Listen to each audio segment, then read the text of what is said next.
Béni soit le nom de l'Éternel, le Dieu de grâce, le Dieu tout-puissant qui nous fait encore grâce de nous retrouver afin de pouvoir traiter un sujet que parmi tant d'autres des sujets que l'Église doit traiter. L'Église a cette mission de pouvoir annoncer cette parole avec force. C'est pour cela que je prie le Seigneur, afin que l'Esprit qui est en moi, qui communique en vous, soit aussi cet esprit de la réception, que vous réceptionnez aussi la pensée de Dieu qu'il a mis en moi. Que Dieu soit au contrôle, afin que chacun de nous puisse trouver part de la parole de Dieu. Je lis la parole de Dieu dans le livre de Marc. Marc 10, verset 17 jusqu'au verset 22. Je fais la lecture. Comme Jésus se mettait en chemin, un homme accourut et se jeta à genoux devant lui. Bon maître, lui demande-t-il, que dois-je faire pour hériter la vie éternelle?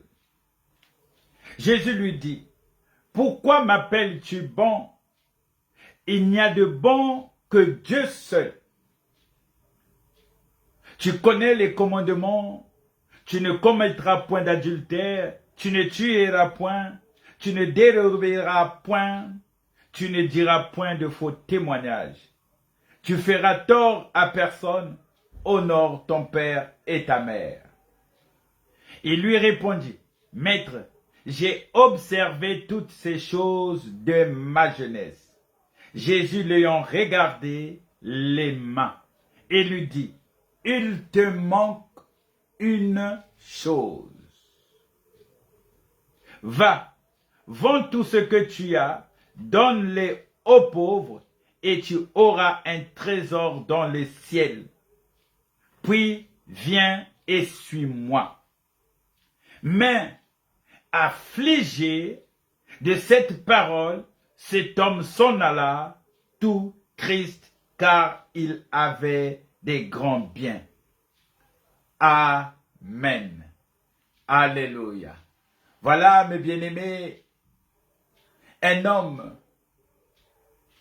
nous décrit la Bible qui vient devant Jésus. Mais cet homme n'est pas venu avec une attitude de tranquillité. La Bible nous dit qu'il courait. Il est venu à Jésus en courant. Sûrement que Jésus marchait avec la foule comme cela était de coutume, comme cela était toujours cette habitude. Quand Jésus s'élevait, il y avait du monde tout autour. Et que peut-être cette personne s'est aperçue que Jésus était passé ou que Jésus venait. Nous n'en savons rien, la Bible ne nous donne pas les détails.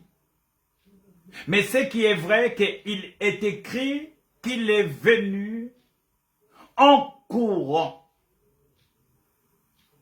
Nous pouvons imaginer, mes bien-aimés, quelqu'un qui vient en courant. Eh bien, c'était une vitesse qui a su marquer beaucoup de gens afin qu'ils constatent qu'il y a quelqu'un qui vient en courant, sûrement qu'on lui a cédé de la place afin de venir à Jésus. Mais quand il arrive devant Jésus, la Bible dit qu'il s'est agenouillé. Amen. Il a couru. Il a pris la force avec ses pieds. Mais lorsqu'il arrive devant Jésus, il s'agenouille. Vous voyez, mes bien-aimés, une vitesse qui vient subitement de s'arrêter. Et comme si il a retrouvé la personne qu'il voulait. Vous voyez quand quelqu'un court et subitement, il tombe à genoux. Il s'agenouille, dit la Bible.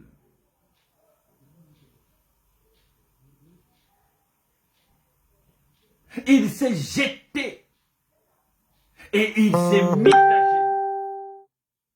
Alors, en s'agenouillant, mes bien-aimés, écoutez ce que va dire cet homme. Sûrement, Jésus le regardait plus bas et il a su élever sa tête. Il dit, bon maître. Bon maître. Comment je veux faire pour hériter la vie éternelle? Alléluia. Il y a d'autres thèmes, il y a d'autres versions, mes bien-aimés, qui nous dit comment puis-je faire pour obtenir la vie éternelle. Il y a d'autres versions qui disent comment puis-je gagner la vie éternelle.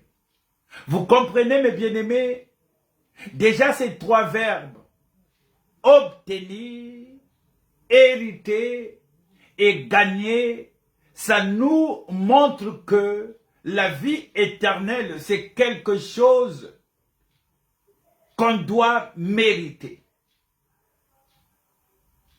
Il y a la version qui nous dit que comment puis-je obtenir, comment puis-je faire, comment puis-je parvenir à faire accorder ce que j'ai besoin. Hériter, mes bien-aimés, c'est devenir propriétaire. Comment puis-je faire pour être en possession? Que la vie éternelle puisse m'appartenir. Comment puis-je gagner? Gagner, c'est une opération de s'assurer que cette chose devient à moi. Voilà les trois verbes que j'ai pu prendre afin de pouvoir vous faire comprendre le désir de cet homme. Mon frère, ma sœur, ce désir de cet homme doit être aussi ton désir. Ça doit être l'objet de notre recherche. Ça doit être un objet de notre existence. Cet homme vient en courant et il vient poser une question qui doit interpeller toi, mon frère, qui doit m'interpeller moi aussi qui parle.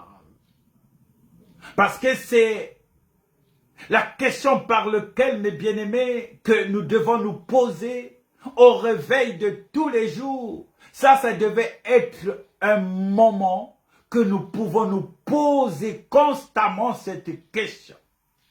Est-ce que j'ai la vie éternelle? Est-ce que je suis en possession de la vie éternelle?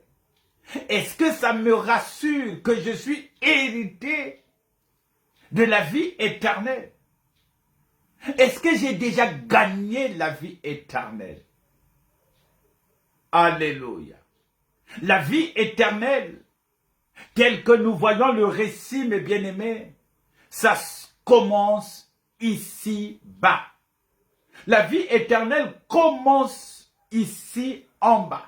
Parce que la personne qui est venue parler à Jésus, qui est venue demander comment lui il doit faire, cette personne était en vie. Il était vivant. Ça veut dire que la vie éternelle, c'est lorsque nous sommes vivants que nous pouvons chercher à s'acquérir à être propriétaire, à gagner, à obtenir la vie éternelle. Et comment? C'est ce que la grâce de Dieu et l'Esprit Saint va nous conduire afin que nous puissions vraiment ensemble avoir la réponse de la vie éternelle. Par la lumière des Écritures. Voilà, bien-aimé, toi qui es béni, qui as l'habitude d'écouter la parole de Dieu, sûrement parmi nous, il y en a déjà qui ont la réponse. Mais ceux qui sont dans le monde, mes bien-aimés, n'ont pas ce genre de réponse que toi tu as. Une personne telle que la Bible nous le présente, en bas, nous voyons, mes bien-aimés, que en bas de la parole de Dieu, lorsque nous lisons jusqu'en bas, nous voyons que cet homme était riche.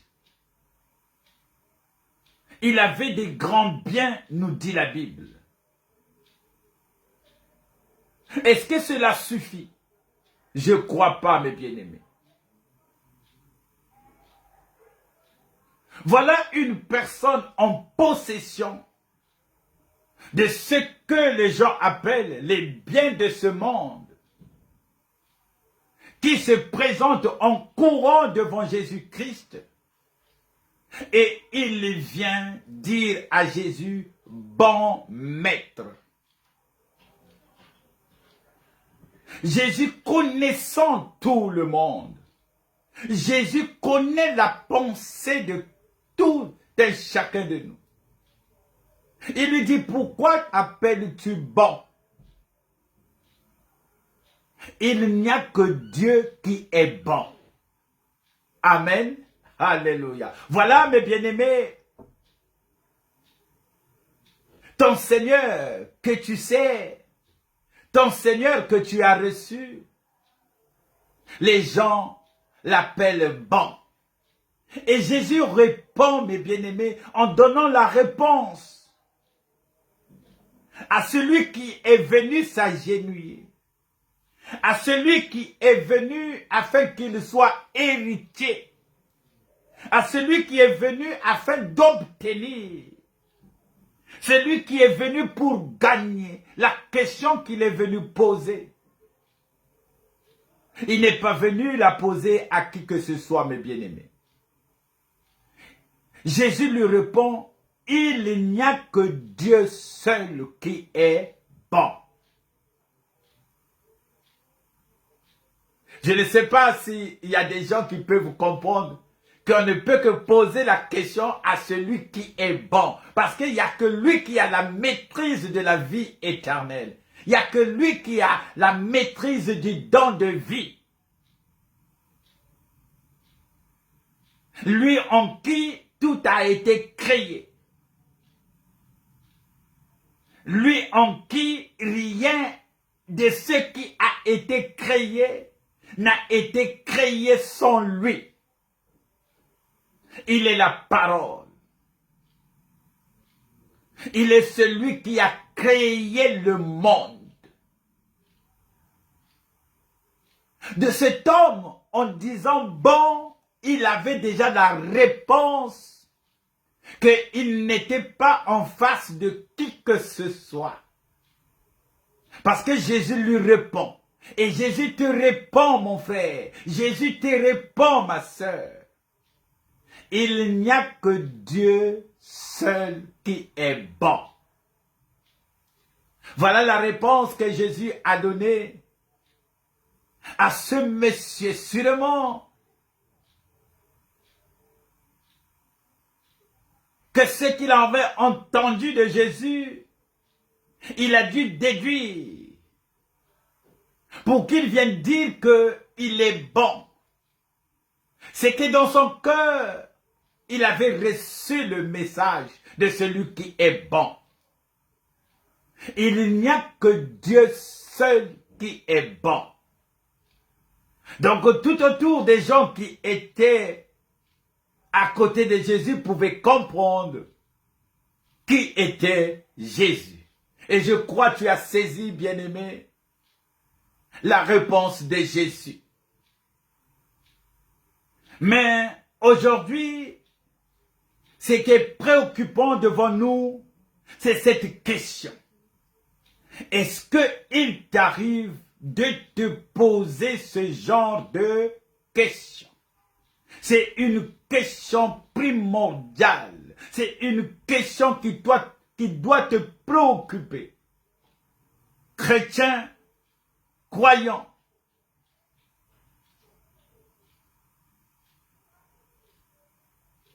ceci doit être l'objet d'une grande recherche de ta vie. Comment puis-je faire? Quelle énergie doit sortir?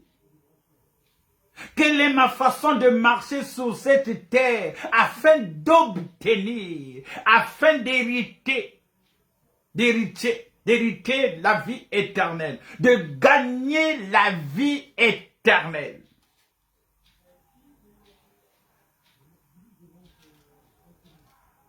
La vie éternelle, bien-aimé, comme j'ai dit, c'est un don. Amen. La vie éternelle est plus qu'une existence sans fin. C'est plus qu'une existence sans fin. C'est une qualité de vie particulière que nous recevons en tant que chrétiens. La vie éternelle nous permet de connaître Dieu et de vivre dans une communion du Saint-Esprit, du Fils de Dieu. La vie éternelle, c'est une réalité présente.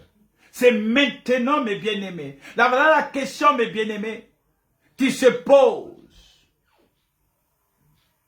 Une question que tu dois te poser tous les jours. C'est quoi la vie éternelle? Est-ce que tu es déjà en acquisition de la vie éternelle? Est-ce que tu en possèdes?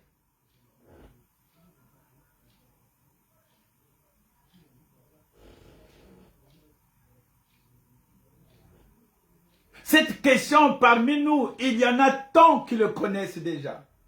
Qu'est-ce que la vie éternelle?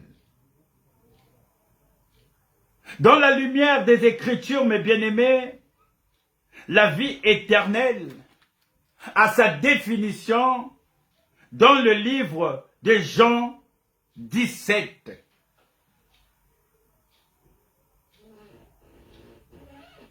La réponse, Jean 17, c'est dans la prière du Christ. Le Christ est sur la terre. Il commence à préparer la croix. Il commence à aller dans le lieu où le salut sera universel. Il va pour mourir. Il va pour accomplir ce que le monde a besoin. En ce moment-là, il va faire une prière. Il est avec ses disciples.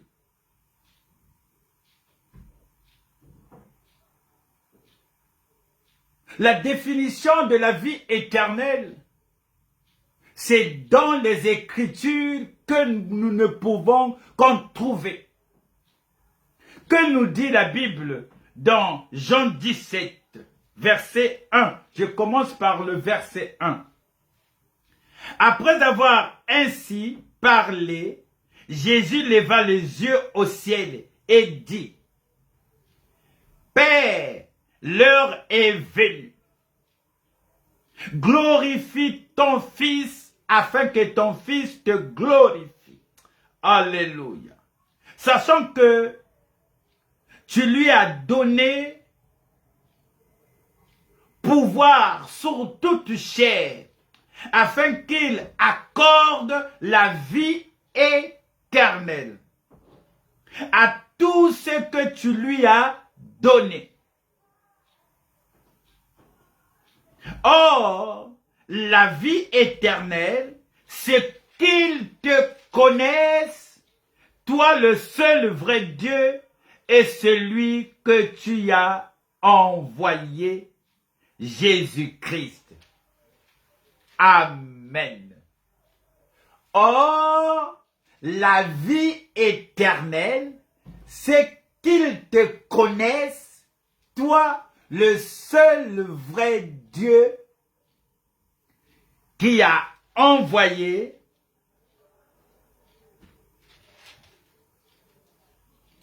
et celui que tu as envoyé, Jésus-Christ.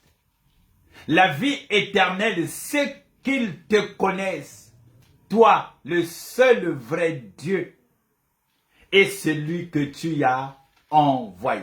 Voyez-vous, mes bien-aimés, la définition de la vie éternelle. Et les gens qui sont dans le monde ne connaissent pas cette définition.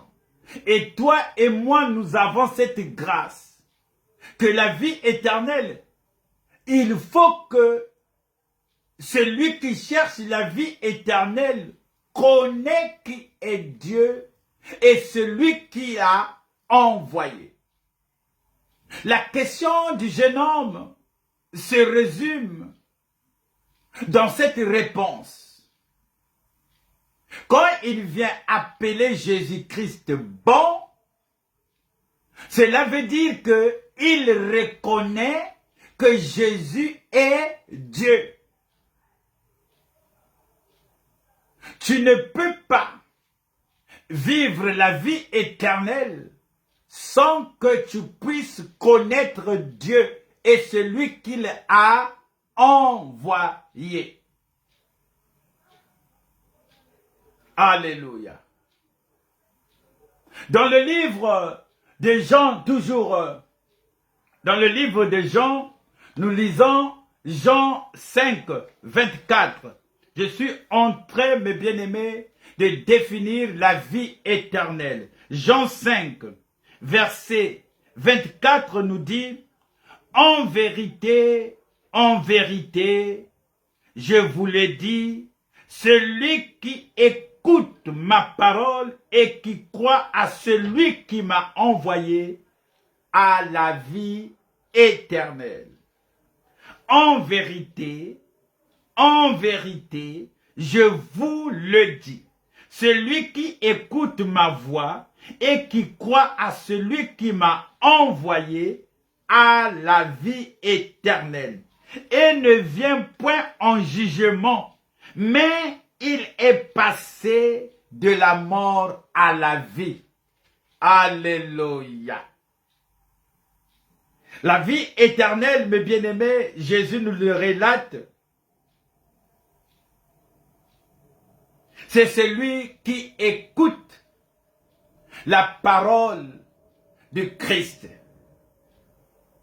Donc nous voyons dans la vie éternelle, il y a ce qu'on appelle aussi la foi. Amen. Or, la foi vient de ce qu'on entend. Et ce qu'on entend vient de la parole de Christ. Ce qu'on entend vient de la parole de Christ. Du moment où tu commences à entendre la parole du Christ, tu auras la foi et tu es sur le bon chemin pour obtenir la vie éternelle, pour gagner la vie éternelle, pour hériter la vie éternelle. Il faut que tu entends la parole du Christ. Alléluia. Or, pour entendre, quand tu entends, tu te mets dans ce parcours d'avoir la foi. Alléluia. La foi vient de ce qu'on entend. Mais pour entendre, mes bien-aimés, Jésus va nous conduire pas à pas avec ses écrits. La Bible nous dit, nous sommes toujours dans le livre de Jean, parce que Jean relate la grandeur de Christ. Dans le livre de Jean 1, verset 12, que nous dit la Bible? Mais à tous ceux qui l'ont reçu, à ceux qui croient en son nom, il leur a donné le pouvoir de devenir enfants de Dieu. Amen. Lesquels sont nés, non du sang, ni de la volonté de la chair, mais ni de la volonté de l'homme, mais de Dieu. Alléluia. Oh, gloire soit rendue à notre Seigneur, à tous ceux qui l'ont reçu, ceux qui ont fait de Jésus leur Seigneur et Sauveur. Ils sont dans cette voie afin de pouvoir obtenir la vie éternelle. La vie éternelle, mes bien-aimés, ça commence ici-bas et nous allons encore plus loin avec la vie éternelle. Quand il y a éternel, il veut dire qu'il y a éternité. Alléluia. Oh, gloire à Jésus. Béni soit le nom de notre Seigneur. Alléluia. Alléluia. Jésus est fidèle, mes bien-aimés. Dans le livre de Jean 5,12, la Bible nous dit que celui qui a, et dans 1 Jean 5,12, celui qui a le Fils a la vie. Celui qui n'a pas le Fils de Dieu n'a pas la vie.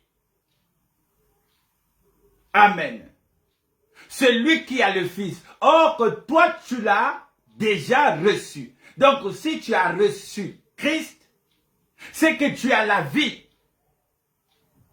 Et cette vie éternelle c'est traduit dans le cadre que il faut que tu aies Christ en soi. Il faut que tu reçois Jésus comme Seigneur et Sauveur. Et tu marches dans la communion avec le Saint-Esprit. Ça montre, ça nous pousse à vivre une vie de sainteté. Toujours dans le livre de Jean, il dit, mes brebis entendent ma voix.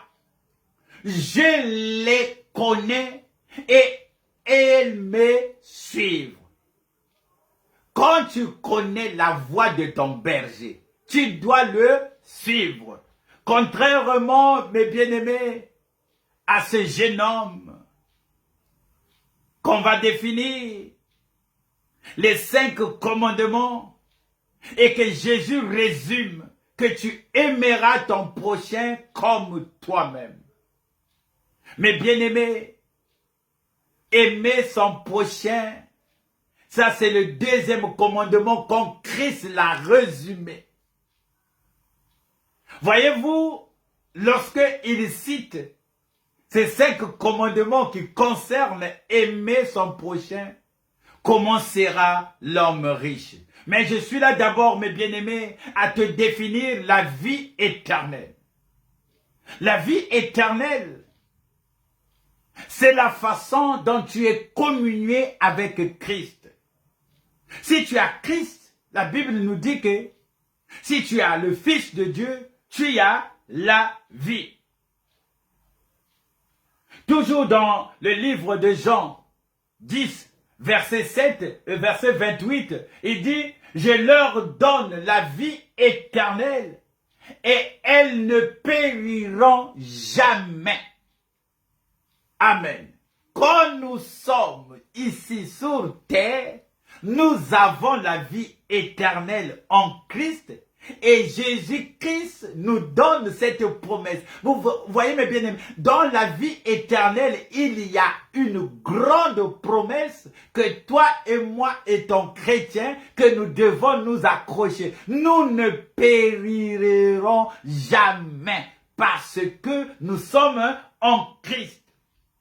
La Bible dit que dans Jean 10, verset 28, Je leur donne la vie éternelle et elles ne périront jamais et personne ne les ravira de ma main. Alléluia. Oh, quelle assurance. Personne ne peut nous ravir dans les mains de Christ. Amen. Mon frère, quelle joie, quelle bonne nouvelle. Que lorsque nous avons la vie éternelle, personne n'a le pouvoir de venir nous ravir. Alléluia. Et personne ne peut les ravir dans les mains de mon Père, dit Jésus-Christ. Moi et mon Père, nous sommes un. Voyez-vous, mes bien-aimés, si Jésus commence à démontrer qu'il est Dieu, il dit, moi et mon Père, nous sommes un. Comment et pourquoi? Parce que, mes bien-aimés, on parle de la vie éternelle, que lui seul a la capacité, que lui seul a le pouvoir de nous le donner. La Bible dit que personne ne vient au Père, personne ne vient à Christ sans que le Père l'attire. Et vous comprenez, mes bien-aimés, pourquoi j'ai dit que cette question de la vie éternelle doit être une priorité pour toi et moi. Mais c'est un païen, c'est quelqu'un qui est tourmenté dans la vie qui vient poser cette question. Comment puis-je faire pour avoir la vie éternelle? Alléluia, alléluia. Oh bien-aimé, quand je lis la Bible, la manière dont ça me rassure, me dit qu'ils ne périront jamais. Voici une promesse particulièrement importante, mes bien-aimés, qui est faite à tous ceux qui font partie du corps du Christ, du troupeau du Christ. Ils ne seront jamais bannis de l'amour ou de la présence de Dieu. Alléluia. Oh, quelle promesse. Quelle merveilleuse promesse, mes bien-aimés. Lorsque nous sommes dans les mains du Christ, personne, mes bien-aimés, personne ne pourra venir toucher à ta vie. C'est les mamanquentu et les tatanquentu, comme j'aime toujours le dire, mes bien-aimés, n'ont pas le pouvoir sur toi tant que tu as la vie éternelle. Mais la vie éternelle, mes bien-aimés, c'est une vie aussi de consécration. Alléluia. Alléluia. De la même manière que Dieu dit qu'il pourra nous séparer de l'amour du Christ. Est-ce que ça sera la tribulation? Est-ce que ça sera l'angoisse? Non, mes bien-aimés. Rien ne peut nous séparer de l'amour du Christ en nous. Quand Christ dit que mes brebis entendent ma voix et me suivent, nous avons entendu la voix du berger et nous le suivons. Nous avons cette firme assurance, mes bien-aimés, qu'en s'attachant à Christ, personne n'aura une même mise sur nous. Amen. Alléluia. Alléluia. Le berger donne la vie éternelle. La vie éternelle aussi, mes bien-aimés, c'est une vie d'espérance. Nous espérons aussi, parce que Christ va nous le dire. Dans la vie éternelle, il y a aussi le retour du Christ. Alléluia. Christ viendra chercher ses fidèles. Lorsqu'on parle du retour du Christ, mes bien-aimés, c'est toute la Christologie, mes bien-aimés. Christ est dans la vie éternelle. Lorsque nous venons à Christ, c'est pour marcher et parvenir à la connaissance du salut. Voilà, lorsque cet homme vient poser cette question, mes bien-aimés, j'aimerais bien que tu marches avec. Que tous les jours de ta vie, que tu te dis, est-ce que véritablement, moi qui est chrétien, qui est un enfant de Dieu, que le Père m'a transporté dans cette admirable lumière de son Fils, est-ce que vraiment je conserve la vie éternelle. La vie éternelle aussi, c'est vivre l'espérance qu'un jour, si je quitte cette terre, et que si cette tente que je porte puisse se détruire, cette tente qui est faite de mains d'hommes, mais je trouverai encore une tente qui n'est pas faite de mains d'hommes. Mais cela, mes bien-aimés, on le vit seulement dans le Christ. La Bible nous dit que dans le livre de Jean 14, 13, et lorsque je m'en serai allé et que je vous aurai préparé une place, je reviendrai, je vous prendrai avec moi, afin que là où je suis, vous y soyez aussi. Alléluia. Mais bien aimé, lorsque j'étais en train de préparer ce message, quand j'ai lu la promesse du futur, où Jésus est en train de parler à ses disciples. Là, Jésus n'est pas encore mort dans Jean 14, verset 3. Il dit, lorsque je m'en serai allé et que je vous aurai préparé une place. Donc, quand il va passer à la croix, il va mourir, il va ressusciter, il va aller dans le lieu où il demande au Père de le glorifier. Donc, il ira retrouver sa place lorsqu'il sera assis. Là, il leur parle du futur, lorsque j'aurai, lorsque je m'en serai allé et que je vous préparerai une place, je reviendrai. Donc, on parle du retour du Christ et je vous prendrai. Ça, c'est l'enlèvement. Je vous prendrai avec moi afin que là où je suis, vous y soyez aussi. Il parle avec les disciples face à face. Mais il leur dit que quand je m'en serai allé, je vais aller vous préparer une place. Mais écoutez, il dit que afin que là où je suis, vous y serez aussi. Mais il est en face d'eux. Mais il dit que là où je suis, oh, le maître de l'univers, là où je suis, il est avec eux, Emmanuel. Mais il est le Dieu omniscient. Il est le Dieu omniprésent. Il dit là où je suis, vous y serez aussi. L'omnipotence du Christ. Alléluia. Oh, la vie éternelle, mes bien-aimés, c'est une promesse. C'est aussi une promesse, mais c'est aussi une vie que nous devons mener sur cette terre. Voilà, le monde est en train de se poser cette question, mes bien-aimés. Comment faire pour hériter la vie éternelle? Bon maître, bon maître. Il y en a ceux qui reconnaissent que Jésus est Dieu sans pourtant savoir qu'il est Dieu. Il l'appelle déjà bon maître. Il n'y a que Dieu qui est bon. Il n'y a que Dieu qui est bon. À ce jeune homme, Jésus lui dit, pourquoi m'appelles-tu bon? Il n'y a de bon que Dieu seul. Il lui parle des 5 commandements. Tu ne commettras point d'adultère, tu ne tueras point.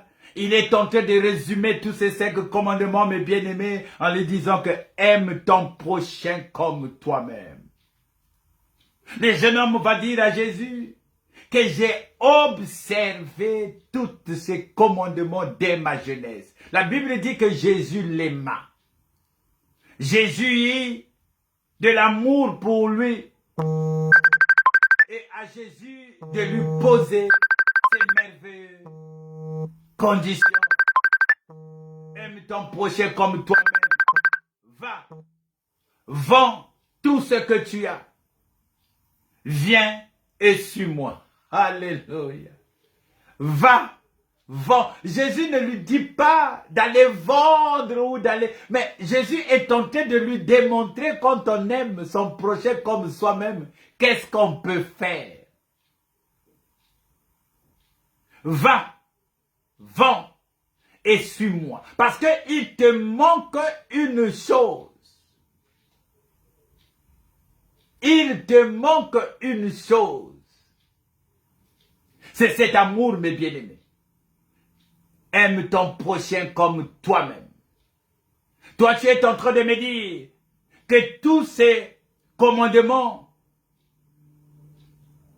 tu les as observés dès ta jeunesse. Est-ce que aimes-tu ton prochain comme toi-même? Allez-y maintenant, démontre-le. Sois démonstratif.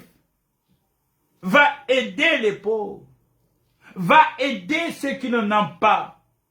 Mais bien aimé, la Bible nous dit que cet homme était attristé au-dedans de lui. Il s'est retourné. Il ne pouvait pas, mais il observait les commandements. Alléluia. Oh, gloire soit rendue à Jésus. Frères et sœurs, l'amour de Dieu est au-delà de toutes choses. Aime ton Dieu plus que toutes choses. Tu n'auras pas d'autre Dieu devant ma face. La vie éternelle, mes bien-aimés, c'est d'aimer Dieu. C'est de marcher dans la communion avec le Saint-Esprit. L'apôtre Paul en parlera à Tite. Il en parle aussi à Timothée. Il leur parle aussi de la vie éternelle. Dans Tite 1,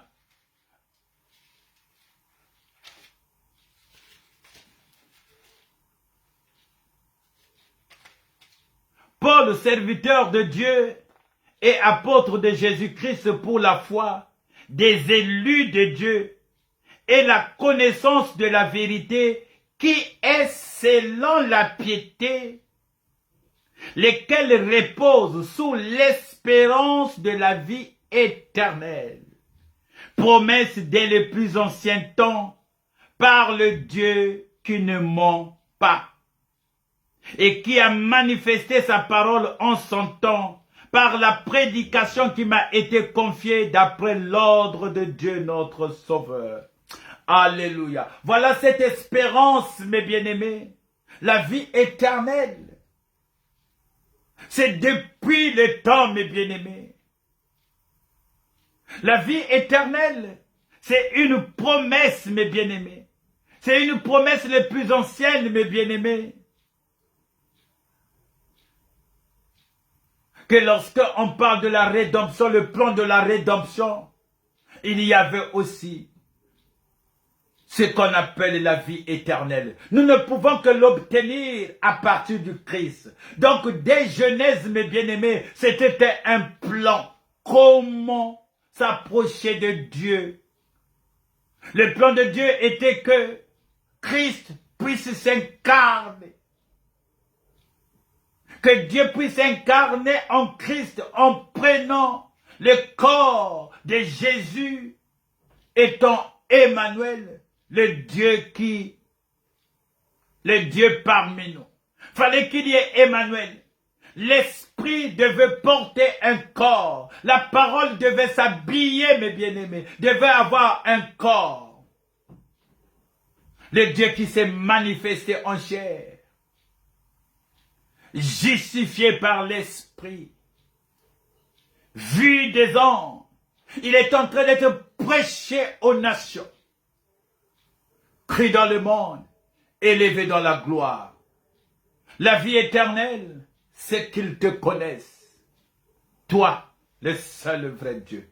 Alléluia. Toujours dans le livre de Tite, Tite 3, je crois que verset Tite 3,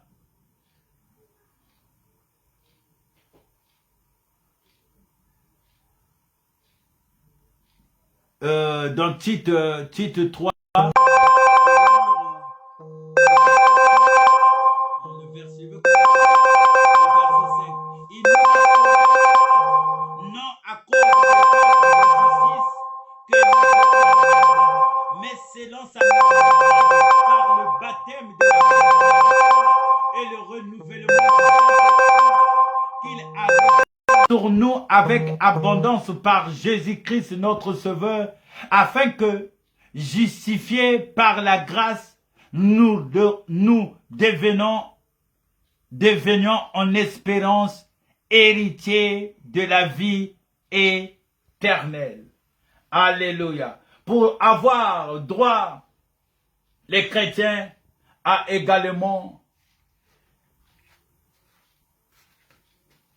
le moment de vivre avec le Saint-Esprit.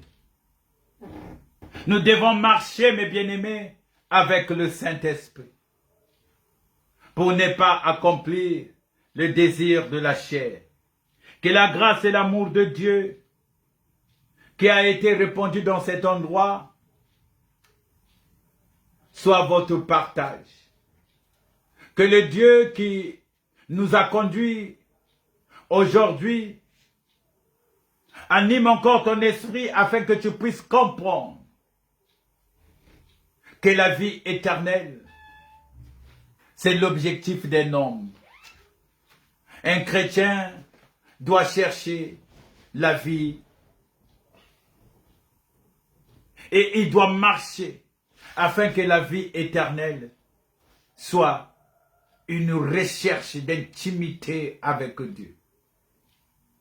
Vis la vie de Christ, que l'amour de Dieu s'empare en toi, que toute la gloire revient à Jésus.